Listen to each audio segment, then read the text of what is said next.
Barclays are the biggest funders of fossil fuels in Europe. HSBC have invested £80 billion in the last 5 years. They are selling our future, and people in the global south are suffering now. They're killing us, but they're trying to convince us that they're not. I just want to bring you some pictures that we're getting from Canary Wharf in East London, where Extinction Rebellion climate protesters have gathered and were responsible for shattering at least 19 windows at one of the towers there, this one, the HSBC headquarters. The harm of a broken window pales in comparison to the harm these companies are doing to us, our children and our grandchildren. This is only about a week or so ago that actually Extinction Rebellion broke windows on the Barclays Bank building. Courage calls to courage everywhere. Hi and welcome back to another episode of News from a World in Flux. I'm Charlie Gardner. I'm a conservation scientist and member of Scientists for Extinction Rebellion, and I'm with Clare Farrell, who's a co-founder of Extinction Rebellion here in the UK. We've got quite a special episode today. Normally we are speaking about big news in the world of climate and climate activism, and today we're speaking about news that one of us has particular experience of. In fact, Clare is right at the heart of it. So 2.5 years ago, Clare was one of 9 women that carried out an action at HSBC Bank, and they broke the windows. And for the last 2.5 years, they've been living under the threat of a potential jail sentence as a result of this. But last month in November, they were found not guilty, and it's been fantastic news. So Clare, tell us about, I mean, you must be delighted by the news, obviously, but tell us about the action you did. Why did you decide to target HSBC Bank, and what did you do? Yes, so we went to the bank with hammers and chisels that we'd painted with messages about peace and justice, and many of the women also had painted the names of female activists from South Africa, from a group called the Pink Panthers, who are, I guess, like a sort of eco-feminist group that particularly campaign on issues of climate that disproportionately affect women. So we painted up these hammers, and we had these stickers that we stuck on the windows that said 80 billion into fossil fuels in the last 5 years. That's how much HSBC have invested? That was how much they invested in fossil fuels since the Paris Agreement, because that was on our sticker and it was at the scene of the action, so-called crime by the prosecutor.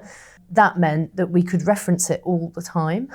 So it was extremely valuable having that as like the core message, because it enabled us to then say, this is about the Paris Agreement. And then the jury, interestingly, several of the jury members asked questions throughout the trial, which is also not that usual. I think a lot of jury members often show up to a trial and they sort of accept what they're given and go away and do the work with the information that they've got, do their deliberation based on what they get sort of told to do in a top-down way. But actually, jurors can ask questions of defendants or lawyers, and they do it by putting their hand up and giving a piece of paper to the judge. And there were several jury members who asked a lot of questions, and some of the questions were things like, can you explain what is the Paris Agreement? So all of that was super valuable that we did that. We had that sort of messaging with us on the day. Another thing that happened that day, we went to Canary Wharf really early in the morning to the headquarters. It's this immense building. It's actually the most expensive building that's ever been sold in Britain. It has almost got 5,000 windows. So we didn't break very many of them in that comparison. We went there and tapped on various bits of glass each and then sat down on the floor. So it's quite it felt like probably the edge of my courage in a way. I felt very self-conscious about that because I did find it quite scary. But also, equally, it's over very, very quickly. It really doesn't take very long to break a window. That's what we did. And I also taped a bundle of documentation to the building, which we had a bit of a legal fight in the courtroom about whether or not that could come into the room. I did that because I wanted to make clear why we were doing what we were doing, and it included a paper on the defence implications of the climate crisis for the UK that was commissioned by the Ministry of Defence, papers from Nature about tipping points, thinking a sort of working paper from the IMF about like macroeconomics and climate policy, and it basically said that state failure and policy failure and market failure together are sort of self-perpetuating dynamic that means that the climate crisis is never going to get sorted out because of the money. So I had all this stuff that like stuck to the building. And then we all sat down and sang songs. Sounds like a really powerful thing to have been part of. Is there any reason why did you choose to break the windows rather than, say, gluing yourself to the building or blockading the entrance or doing something else with a different symbolism at that building?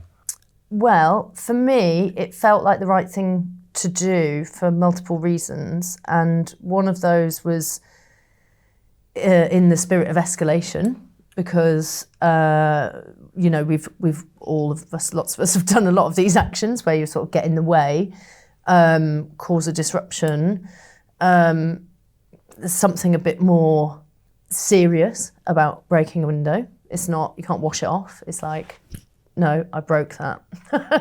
The fact that it comes from our political history and what I would see myself as in a tradition that comes from the Chartists who broke windows, who inspired the suffragettes to then do their breaking of windows.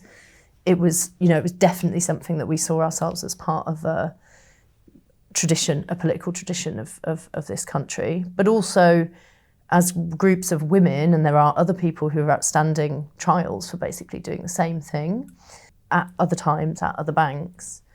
Most of these actions were initially carried out entirely by women. We organised that as well to, I guess by design, it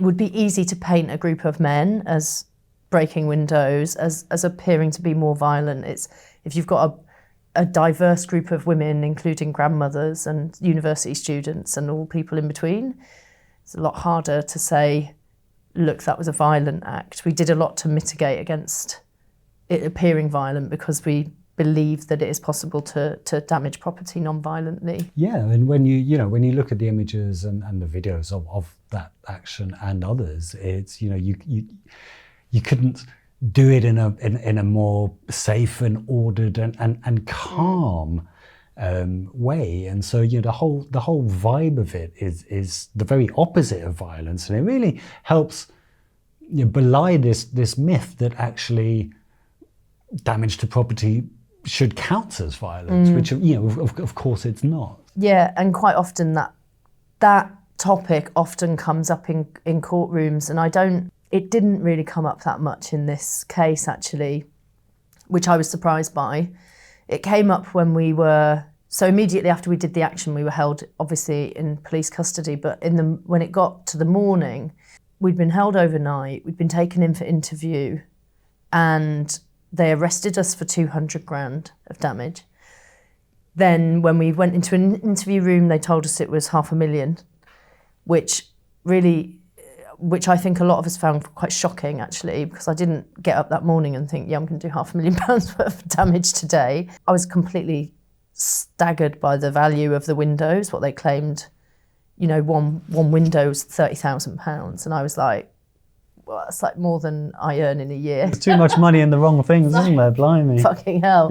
Yeah. We went through that process, and then in the morning they said, okay, we're going to send you to court. And I thought, oh God, they're going to try and remand us, which is what was happening.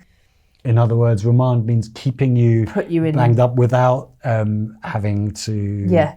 So you stay inside until you go to court. So put you in prison to await trial.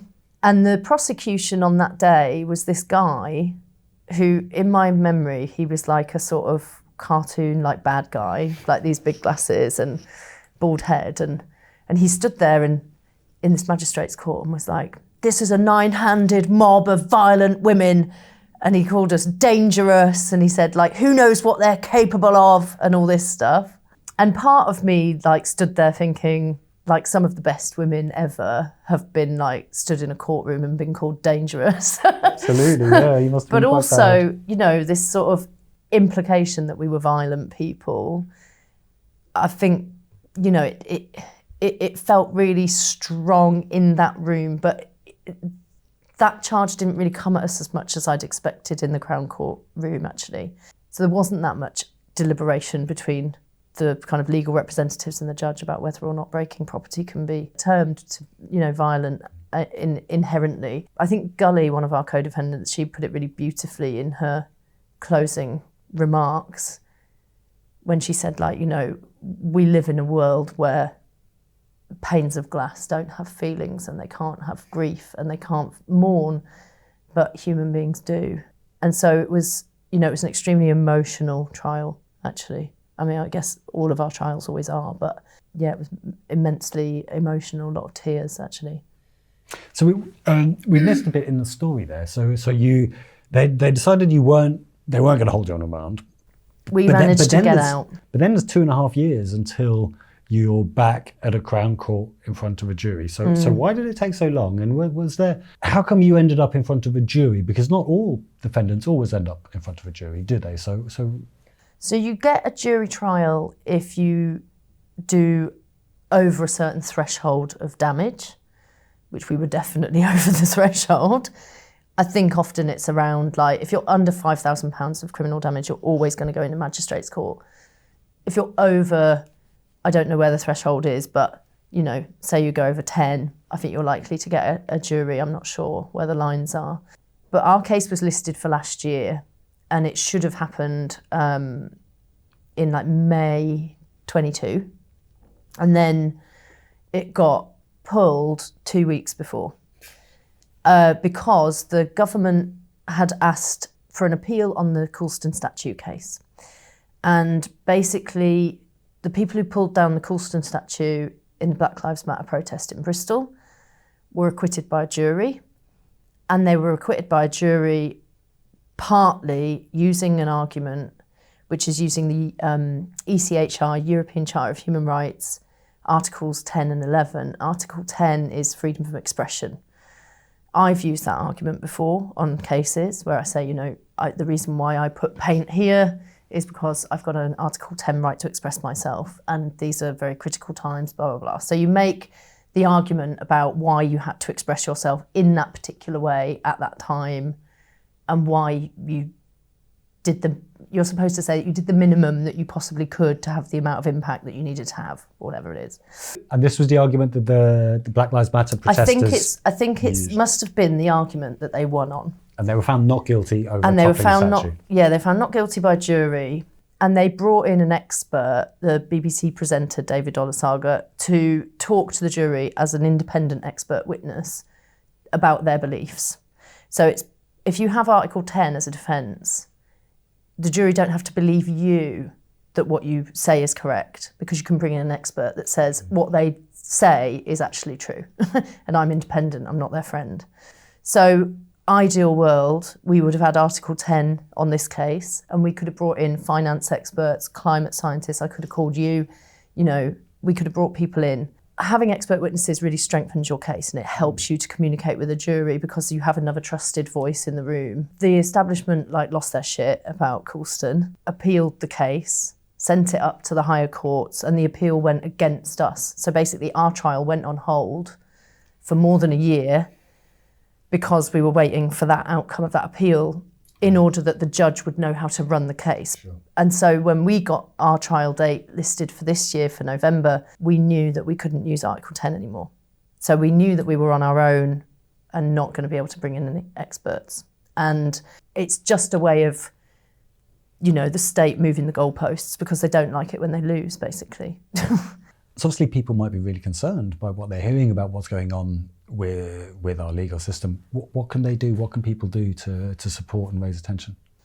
Well, there's a wonderful woman in our movement called Trudy Warner who came to our trial actually quite a lot. It was really lovely to see her. And she started sitting outside a court where activists were being told they couldn't talk about climate or fuel poverty or any of the reasons why they were doing their actions. And she held up this sign which had a statement on it, which is actually carved into stone in the Old Bailey, which is about how juries have an absolute ultimate right to make a judgment according to their conscience. And she sat outside the court holding this sign saying juries get directed by a judge what to do, but if they think nah, they can defy the judge because they have an enshrined right in this country to be the legal backstop, a democratic backstop to the legal system. And she got arrested and put in a cell and told she was going to be charged with perverting the course of justice, which can carry a life sentence, I think, or something mad like that. And then that started a snowball of a campaign called Defend Our Juries, where people around the country have been joining Trudy to sit with their sign, and the numbers have gone up and up and up and up. And so people can join that campaign, they can go and look at what they're doing. Also, if you look on the press section of their website, there's a lot of really, really interesting opinion pieces, interviews that are coming from like experts in the legal profession who are saying this is fundamentally important because we're very lucky. We talked about it in my trial. Like, we are really lucky that when we go into a courtroom, it's a group of ordinary people who are not paid by the state, who don't have like vested interest in the status quo, who are like me and you, and that's who we have to like look in the eye in a courtroom and say, you can find me not guilty, and you give your argument to them. It's really important. It's just a really important facet of how this country is structured, and this campaign has been, I think, quite successful so far in sort of raising awareness around that. And one of the experts who's written on it said, it's really curious, isn't it, if you have a right that people don't want you to know that you have.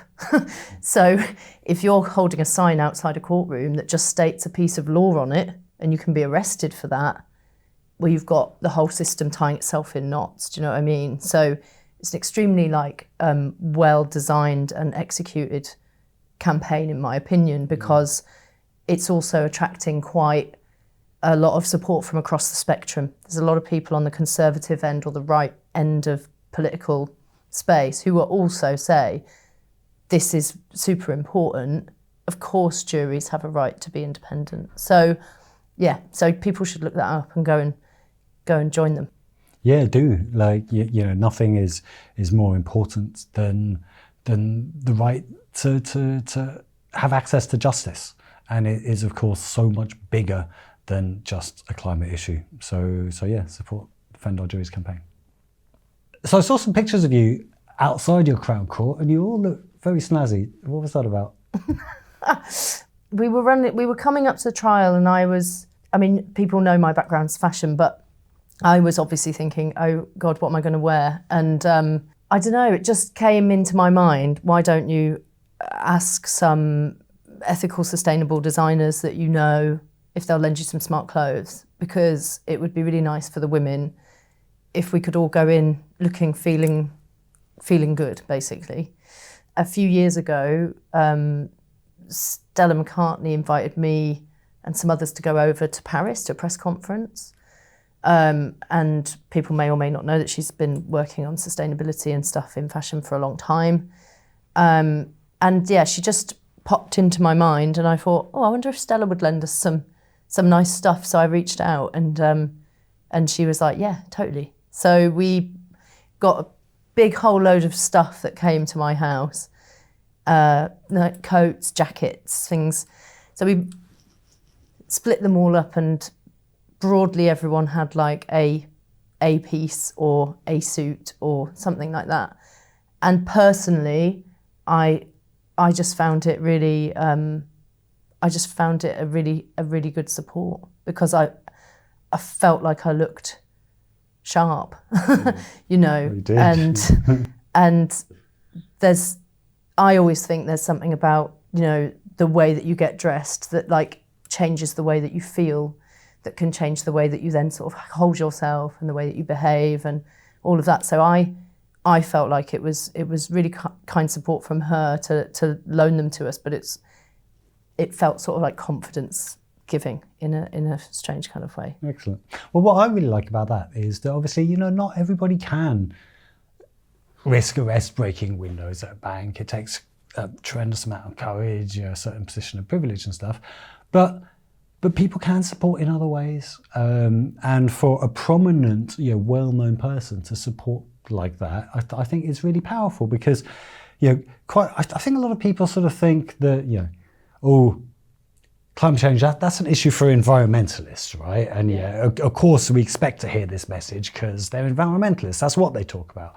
But when you have someone that's not known as an environmentalist, and they're speaking to whole new audiences, fashion people that like Stella McCartney now get to hear this and will listen to it because it's Stella McCartney support when they wouldn't have listened to you or Extinction Rebellion ever. So, it just goes to show, all right, we're not all famous designers, but we can all support and show our support in different ways. And I think it's important that we do if we can. Yeah, and the support, I have to say, for the trial itself was at points just overwhelmingly brilliant.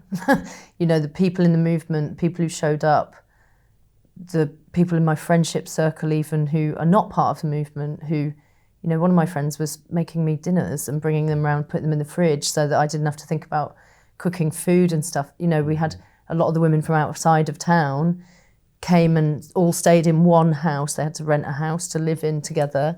And they had, a support person who came down, Molly, and lived in with them, and she cooked all the food. And when we got to lunch breaks, people would produce a whole box full of sandwiches and there was enough lunch for all 9 of us. It was amazing. I felt fantastically supported by people during the trial. People were totally brilliant. I'm really, really grateful. So there's been a lot of jury trials of Extinction Rebellion activists, and there's been a range of different outcomes. I think it's about half. Very roughly have been found not guilty. Have you, having been through this process, have you got any thoughts about why is there such variation? Why do some juries find people not guilty and others don't? Well, it's a good question. I think one thing about the justice system is that it's made of human beings, and it means that it's extremely unpredictable. Because if you get a random selection of 12 people, you might have more than half of them that are very socially conservative. You might have majority of them are quite progressive. You don't know because it's so random. So that's chance massively. Then there's also the fact that the law around a lot of these kinds of actions is you can read it in various different ways. So you can go into one courtroom with one judge who's going to play a really hard line, and actually some people are on trial at the moment with a judge who I think is being extremely hard on them. Roger and Valerie and Larch are on trial right now as we speak. They're just waiting for the verdict today. Their judge has been tough. Our judge was actually quite generous in terms of what he let us talk about in the room. And obviously, if you've done something that falls under the new public nuisance law and you're a member of Just Stop Oil and you're on trial for public nuisance, it is possible to find yourself in a situation where the judge says you can't talk about the climate. Our case was just plain old criminal damage, and nothing about that set of law has changed because they didn't change the Criminal Damage Act in line with protest. They've changed the laws around public disruption. So we got lucky because the judge gave us room to speak and let us speak and allowed us to use 3 defences, which he then said he would review after evidence giving. So that's really good because it means you get to give lots of argumentation in front of the jury. So even if they do take those defences away from you later, the jury have heard all the argumentation. They've heard the arguments that hopefully have convinced them that what you were doing was, justified, effective, helpful, selfless, not for your own gain, all the things that they need to be able to think about to be able to say, I think we should let these people off, So the rooms can be run in totally different ways for cases that seem similar or the same. if you've got a different judge, you might have a different room, you might be playing a different game, different rules. So this sounds like, quite a significant thing, and perhaps something that not everybody realises. We think of jury trials as, it coming down to the decisions of these 12 randomly selected men and women. It's this fantastic idea, this sort of, buffer against the power of the state that to just have monopoly rights to just bang anyone up. So ordinary people have some power against this, but it's not just the level playing field that we might assume it is, because actually the judge is massively important here. The judge can just determine what they decide the juries hear and don't hear. And of course, the judge is not a random person. It's someone, it's an appointee that presumably other people give them directions, tell them what to do. So the higher courts can tell them what to do. Government legislation can tell them what to do. But they also themselves sit in a position of immense kind of power on their elevated bench at the back of the room. I mean, it's a weird game, and there's something that's actually extremely unpleasant about the experience of being in court with your own life hanging in the balance and going, fuck, this is just a game. People wear these weird wigs and these weird outfits, and actually you look normal and the jury look normal. Everyone else looks super weird because they're swooshing around in all these weird outfits. The jury don't get to see the whole trial because they get the show put on for them. They come in, they witness the bit they're allowed to witness, and then they leave the room. They don't see how much the prosecution and the defence lawyers are constantly trying to trip each other up or trying to get one over on each other, and there were points in our trial where I just felt like the prosecution was, trying to get one up on you by refusing to allow certain bits of evidence in. So the two sides, the defence and the prosecution, are supposed to agree on what's allowed into the room, what's going into people's defences, what evidence the jury get to look at, that kind of thing. They're supposed to agree it and then say, hi, judge, we've agreed this. But if they can't agree on something, then they fight over it, and eventually it gets given to the judge to deal with, and then they make a ruling on it. So that happened with various things, like the bundle of evidence that I take to the building. We said, that's evidence from the scene, because it's a criminal trial. And the prosecution said, no, it's irrelevant. And I was like, but I took it with me. And I actually took, it was like a sort of totemic kind of object that I would bring into court with me every day, even though it was pointless, but I just had to have it with me. I had it all printed out again and I smack it on the table in front of me, and it was the evidence that was with me the whole time, all these papers. But they didn't want it in the room because it basically gave you all of the expert information that is the backbone of a necessity argument that says, of course, there's a necessity for action here. They don't want that in the room, in front of the jury. So they were like, no, you can't have that. And then in the end, they said you can have a summary that describes each of the papers, which we produced. And then they had the arse about it and said, well, we don't know who wrote the summary. And it's like, well, if you want a summary, someone's going to write the fucking summary. Do you know what I mean? So it was all this pointless tussling, and then eventually just going, we can't agree. We spent a fucking day on it. And then you send it up to the judge. And then the judge says, well, they can have the title of each paper and a single sentence that says what's in it, which is not a summary. You know what I mean? So you end up getting a worse deal because the prosecution fight and delay and delay and delay. And that's just a game. That's just tactics. Yeah. And you're sitting there going, wow, this is my life. And that's at stake in this weird game of your real lives and the bigger issues, the reasons we're all here in the first place, the lives of millions of people. Yeah. Just abstract and not part of the deal at all. So it sounds like you got a judge that allowed you certain defences and allowed you, each of you, I believe, to speak to the juries.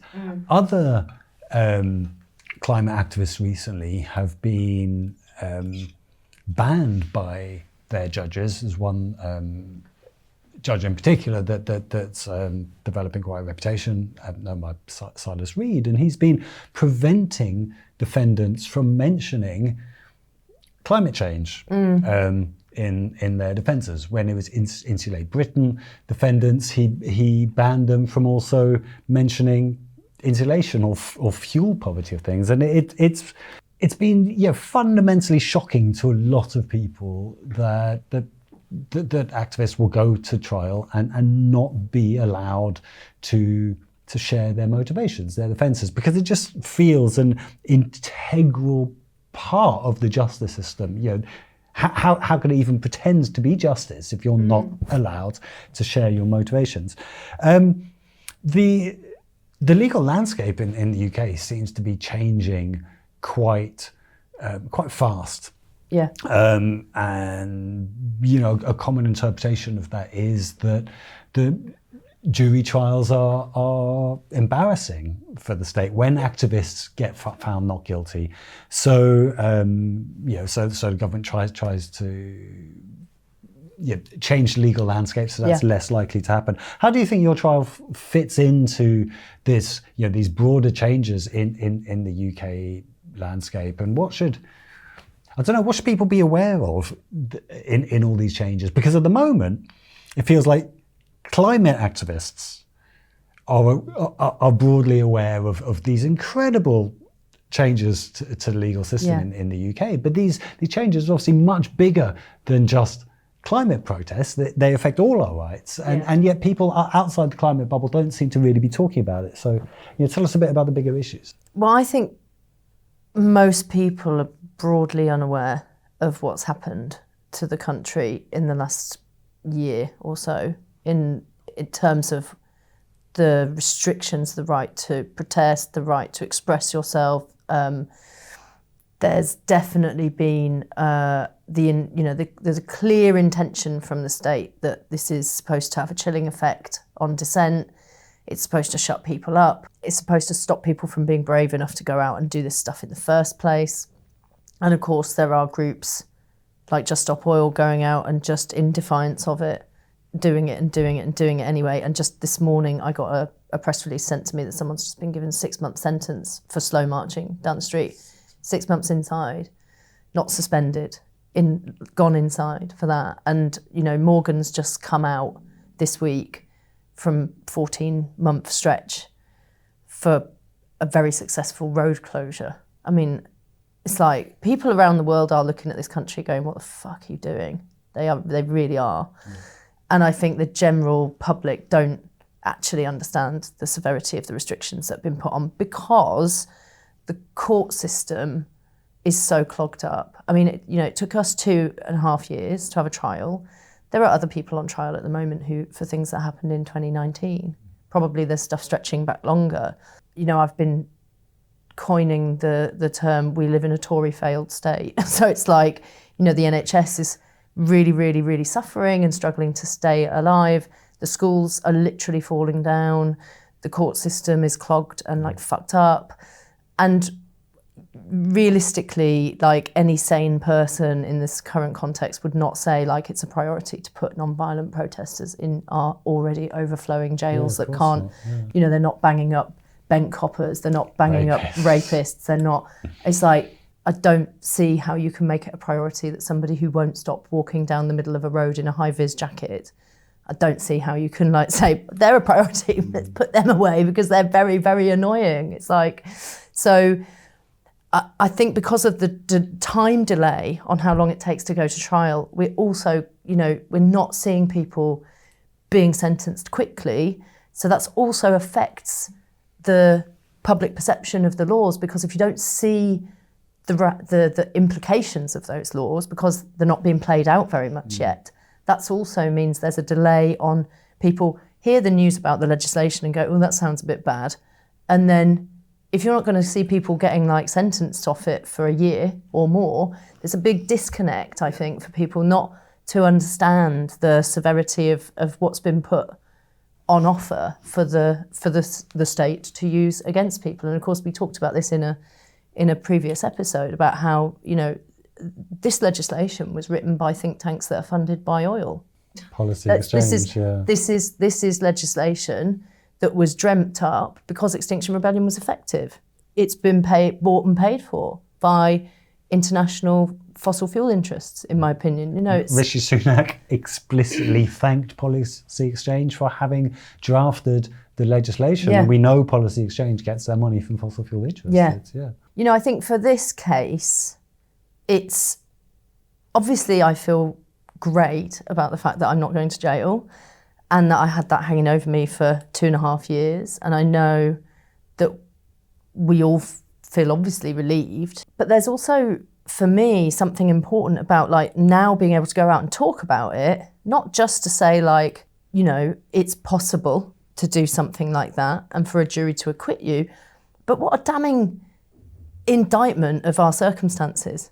Because if 12 random ordinary people can be convinced that it's like legit to do £500,000 damage to a bank because of their business practices, well, that is extraordinary because their business practices are so fucked that ordinary group of people think that's fair enough.